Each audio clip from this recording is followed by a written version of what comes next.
welcome to my channel. My name is Erin, and I am so happy that you decided to take time out of your day to spend with me. So I have fallen into the trap of buying a Kindle. It's not a trap, it's the best thing ever. Actually, I started out reading on my iPad just using the Kindle app, but it started hurting my eyes. I already can't see, so no. And I also tend to get migraines, chronic illness girly life, and so I wanted to get something to kind of minimize that, but allow me to read, to keep reading how I wanted to. So I bought a Kindle Paperwhite, and it's been the best thing ever. And Kindle Unlimited gives me free vibes, even though I know it's a monthly subscription. When I see all the books, I'm like, ooh, you're free, you're free, you're free. So, as you can imagine, I have a huge TBR of books that I've found on Kindle Unlimited that I'm interested in, that I want to get to. But these are just some that I would like to get to soon. So let's talk through my Kindle Unlimited TBR. If you see me looking off to the side, it's because that's where I have my laptop, where I have the synopses pulled up, because there's no way I was going to keep all these straight. My memory is non-existent. So yeah, I needed a little support to get through this video. So first up on this TBR, we have Masters of Blood by Karolina Wilde, and it's the first book in the Lethal Love series. And this has been described as a fantastical, romantic Hades and Persephone retelling. And if you don't know by now, you will find out soon that I am a Hades and Persephone retelling type of girl. Like, I love them. So most of the ones that I see, I'm going to at least give a shot. So this book has dangerous and seductive vampires. It has political court intrigue. It has a dark high fantasy setting. So all of those buzzwords sound like something that is exactly up my alley and something that I'm excited to get to. So we have our princess who's been locked away in a tower by her father. So she spends her days gardening and tending to her pets, and she's just awaiting the day that she will become queen. So her father, the king, arranges a marriage to the only human king left in the realm. And of course, she has no choice but to agree, because it's her duty as princess and how she will become queen. But she is kidnapped from her engagement party by the vampire ruler from the north. And so, yeah, that's all I need to know. That's all you need to know. We're going to pick this up. It sounds really good, and I'm excited to get into it. Next up, we have a Holly Renee book, and I just wanted to give a quick shout out to The Hunted Heir. We don't have the cover for that yet. Well, it's not on Goodreads at least, but it's definitely on this list. I love The Veil Kingdom. I gave it a 4 stars, so I'm really ready to get into The Hunted Heir, which is supposed to come out in July, I think. So be on the lookout for that one. But on this list for sure is also A Kingdom of Stars and Shadow by Holly Renee. And it's the first book in the Stars and Shadow series. I'm trying to figure out, is this a love triangle? Yeah, because it says she craves the man she can have and his brothers. I don't know how I feel about that. I don't know that I've ever read love triangle with brothers, but I'll give it a shot. So I'm just going to read a little bit of the synopsis of this one, because this is giving messy, and I don't want to get the mess wrong, because that's my favorite part. So it says, I am told my union to the crown prince will determine the fate of the kingdom, but it isn't my betrothed who haunts my dreams. It's the half-breed prince who stands at his side. He is darkness and sin, and when he whispers promises of wickedness in my ears, I crave a man who I can't have. Even my dreams make me a traitor to the kingdom I am sworn to protect, but when the kingdom is attacked, I am forced to make choices I'm not prepared for. Our lies and deception are entangled in the shadows and stars, and as they unravel, so shall my fate. Betray a kingdom or betray my heart. Yeah. It sounds like I'm gonna eat this up. And I saw that Covers with Cassidy read this series, I think like last month, and she was saying that it was a good time. You know, it wasn't the best read, but she had a good time reading it. And look, I read the first 4 books of the Zodiac Academy series, so I know what it means to be here for a good time, not a so I know what it means to be here for a good time, and I love having a good time. Next up, we have Viciously Yours, and it is by Jamie Applegate Hunter, and this is the first book in the Fae Kings of Eden series. And y'all, we cannot get a standalone to save our lives in the romantasy genre. Somebody start putting out standalones. Like, this is crazy. But I'm going to keep reading them, so, Anyway, it says, when Rennick was 13, the gods bestowed upon him the name of his fated mate, a human girl. As the sole heir to the mountain kingdom, magic bound him to his kingdom until he ascended to the throne on his 25th birthday. And as a human, she couldn't cross the magical barrier separating the humans from the Fae. Heart sore and consumed with thoughts of her, he did the only thing he could and sent her anonymous letters and gifts. 6 months after Amelia's 13th birthday, she received a strange letter from a Fae boy claiming her to be his mate. Humans weren't taught much about the Fae, and one look at the horrifying doll meant to be her belated birthday gift solidified her suspicions that someone was playing a cruel joke. Except the letters and odd gifts kept coming. Against her better judgment, Amelia fell in love with her mysterious admirer throughout the years, certain they would never meet. But on her 25th birthday, her walk to work was interrupted by two familiar words she'd read about a million times. Hello, love. Has content warnings for orphaned heroine, gore, unethical kills, and decisions made by main characters, death of a parent, mature language, explicit sexual situations, graphic violence, and death. But it sounds good, so I'm gonna read it. Then we have Blood Oath by Morgan B. Leigh, and this is the first book in the Cursed Legacy series. And this is a reverse harem set at Everbound University. That is a graduate school for anything that goes bump in the night. Not going isn't an option unless you want to be hunted down for illegally inhabiting the mortal world. All legacies, the descendants of the four houses, are required to attend because we're all cursed. And the only way to break our curses is through binding our hearts in a quintet. Becoming a part of a quintet is a dream come true, destiny fulfilled, a God's given merciful blessing. Okay, quintet. So for our main character, it's a hard pass. She can't be bound to anyone else. Trust her wouldn't end well. So she rejects her 4 matches. We have a blood fae, a dragon shifter, and an unhinged nightmare prince, and a gorgeous ice elemental. Oh, wait a minute. Girl, not you rejecting all of them, because I would not. Oh my god. Okay, yeah, that sounds good. Yeah, we're gonna read that. That sounds really good. I'm excited. I might have to like bump that on up on the TBR because that sounds like what I need. Moving on to The Desert Heiress, and this is by Shoshana Rain, and it's the first book in the 7-star Empire series. And this is a slow burn MMMF. Why choose second world fantasy with steamy scenes and a guaranteed HEA at the end of the series?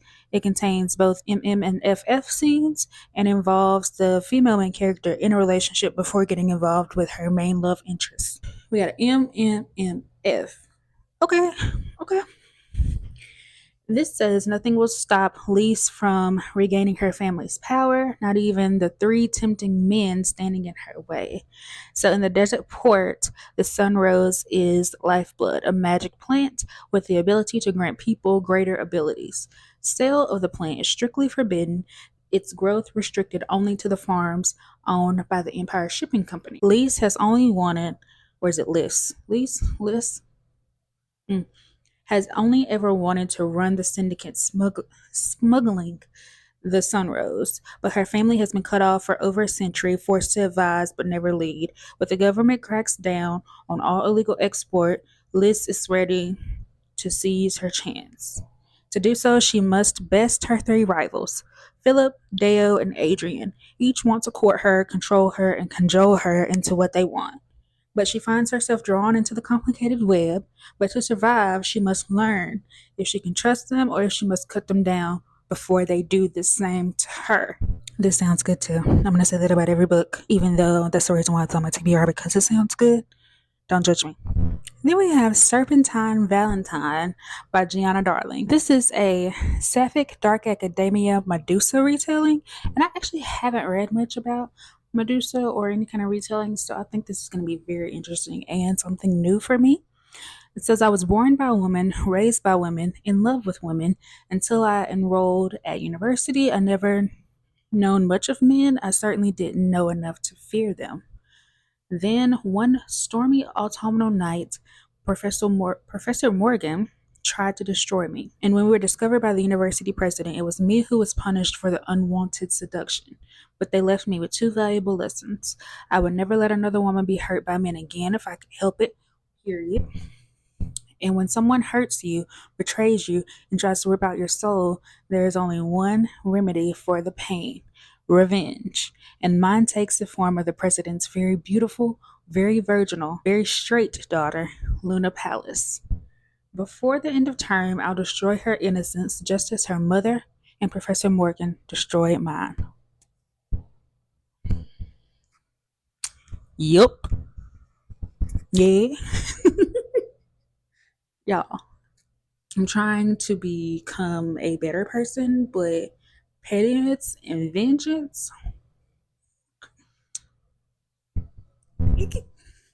excited to say the least. This sounds good as heck. I have two series by Nisha J. Tuli that I am interested in, and the first one is Trial of the Sun Queen, which is the first book in the Artifacts of Oranos series, and this one has been making the rounds around booktube, so I'm not going to go into too much about it. It's basically they're pitching it as The Bachelor meets, I think, like the Hunger Games or one of the trial type comp titles. So 10 women, a deadly contest, only one can win the Sun King's heart. Lore has endured 12 years of torment under the Aurora King's rule. Her only desire is to escape and pay him back for every moment of misery she's endured. When a surprise release finds her in the hands of the rival Sun King, Lore is thrust into the spotlight as she competes against 9 other tributes for the role of queen. If she wins his heart, she'll earn her freedom and finally get her revenge. And we love a vengeful queen. Period.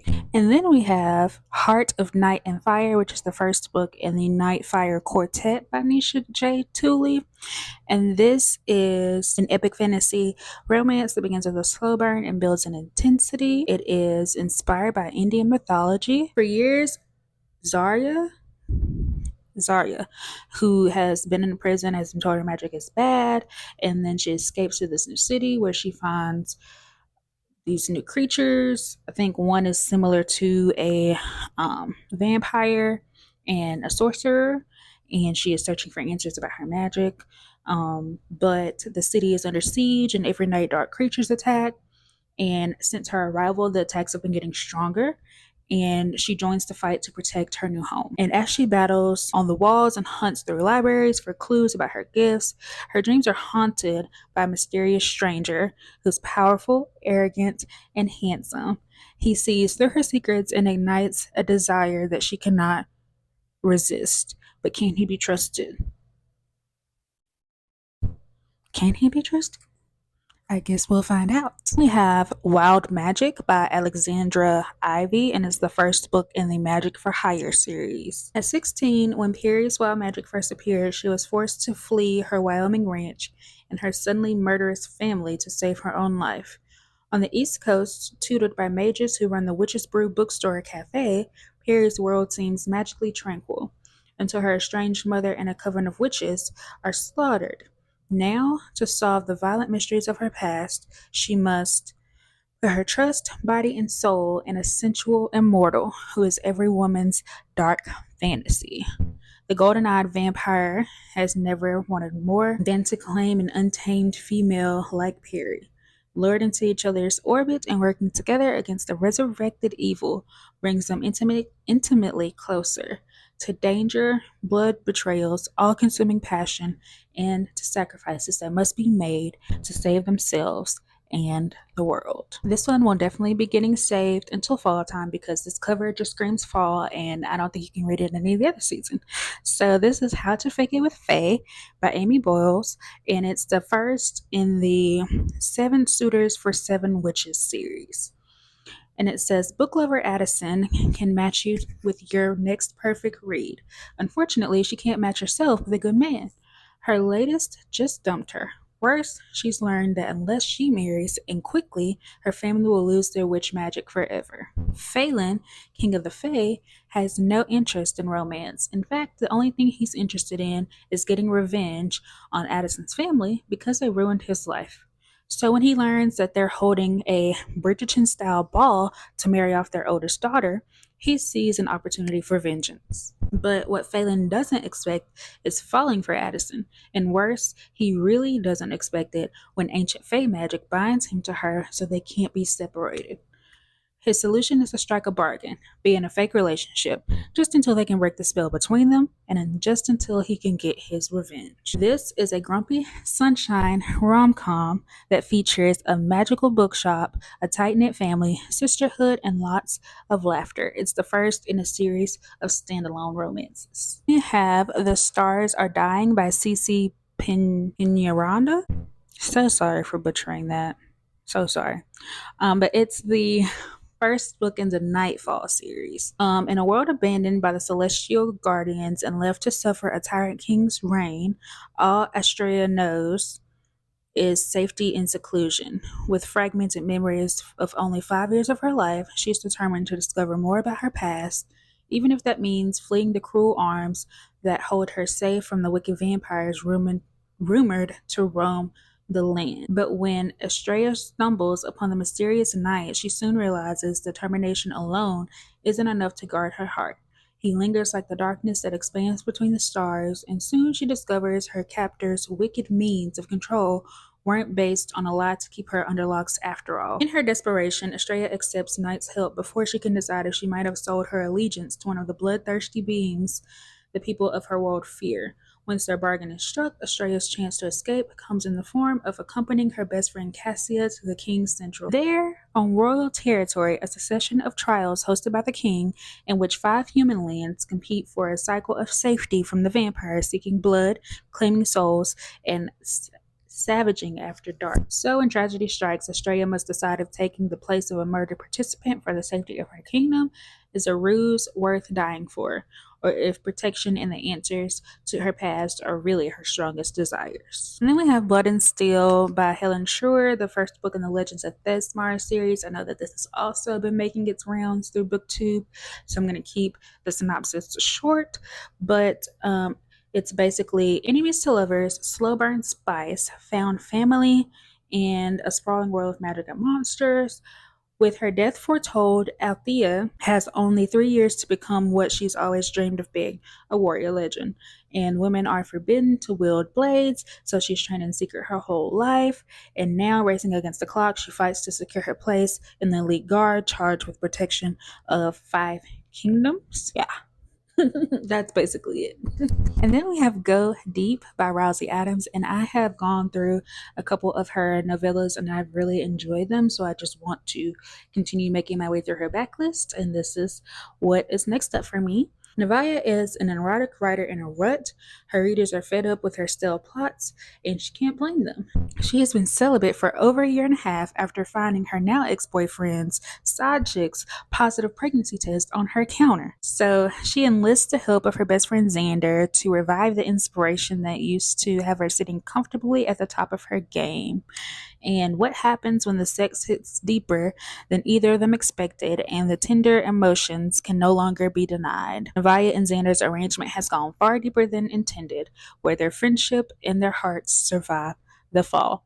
Sounds messy and cute, and I'm here for it. And then we have A Queen's Game by Leigh, and it says, beneath the glittering facade of Satiro's elven court hides a deadly game of power and betrayal. and no one can escape its grasp. As war breaks out between nations, Marietta's abduction by an elven lord thrusts her into the center of a conflict.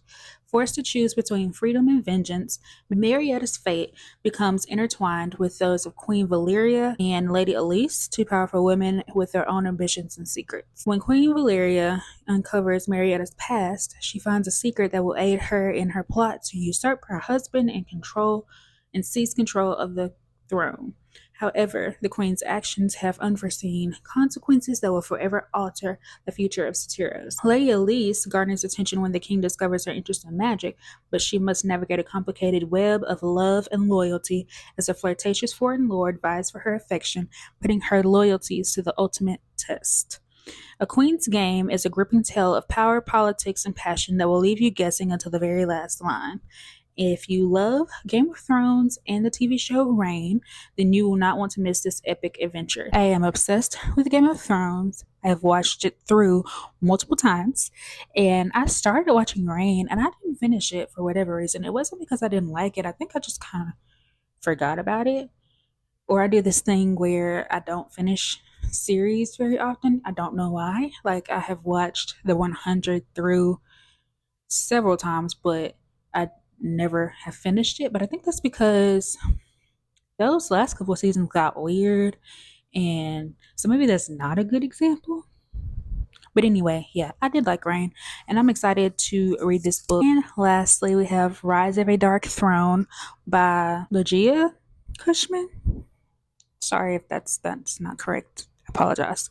When Tuli awakens from the darkness, a terrifying plague that killed her family, she is left with the one thing she never wanted: magic. She soon discovers that this rare power, thought to be long lost, has the ability to save her world.